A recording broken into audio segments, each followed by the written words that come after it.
ఐఎల్ట్స్లో score కొట్టడం చాలా easy. ఐఎల్ట్స్లో 7 band అంటే చాలా కష్టం. వాస్తవానికి రెండు అభిప్రాయాలు కూడా తప్పే. మన తెలుగు రాష్ట్రాల నుంచి ఐఎల్ట్స్ రాస్తున్న స్టూడెంట్స్ 7+ బ్యాండ్ స్కోర్ కొట్టలేకపోతున్నారంటే చాలా తక్కువ మందికి స్కోర్ వస్తుంది. ఎందుకంటే వాళ్ళు వెళ్తున్న మెథడాలజీ కరెక్ట్ కాదు. ఏ స్టూడెంట్ అయినా 1 or 2 సెక్షన్స్లో స్ట్రాంగ్గా ఉండొచ్చు, కానీ మనకి అన్ని సెక్షన్స్లో మంచి స్కోర్ వస్తేనే, అంటే రీడింగ్, రైటింగ్, లిసనింగ్, స్పీకింగ్ అన్నిట్లో మంచి స్కోర్ వస్తేనే మంచి యూనివర్సిటీస్ వస్తాయి. తక్కువ స్కోర్ వచ్చినా నష్టమే లేదు, ఏదో ఒక యూనివర్సిటీ వస్తుంది అనుకోవచ్చు. కానీ తర్వాత ప్లేస్మెంట్స్కి లేదా అక్కడ సెటిల్ అవ్వడానికి మనకు వచ్చే డిగ్రీకి వాల్యూ రావాలంటే మంచి యూనివర్సిటీలో చదవాలి. అంటే 7+ బ్యాండ్ వస్తే మంచిది. 6.5 బ్యాండ్ అంటే చెప్పుకోదగ్గ స్కోరు.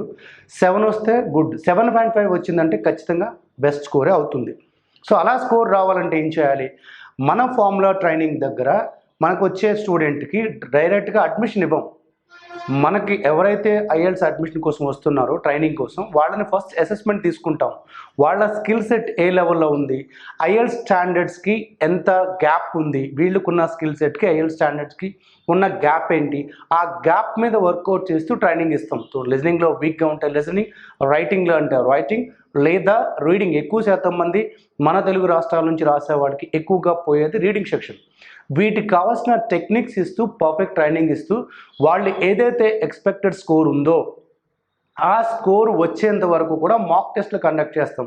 దానివల్ల ఏదైనా పొరపాటు జరిగితే మాక్ టెస్ట్లో జరుగుతుంది తప్పితే రియల్ టెస్ట్లో జరగదు. అందుకే మన దగ్గర నుంచి ట్రైనింగ్ అయ్యి వెళ్ళిన వాళ్ళు రాసినప్పుడు 100% స్కోర్ గ్యారంటీ ఇవ్వగలుగుతున్నాము, లేదా 100% వాళ్ళు ఎక్స్పెక్ట్ చేసిన స్కోర్ వస్తుంది అంటే మనం ఇచ్చే ట్రైనింగ్ ప్లస్ మాక్ టెస్ట్. మరి ఇంకెందుకు ఆలస్యం? ఈరోజే కాంటాక్ట్ చేయండి. ఐఎల్ట్స్లో మీరు అనుకున్న స్కోర్ సాధించండి.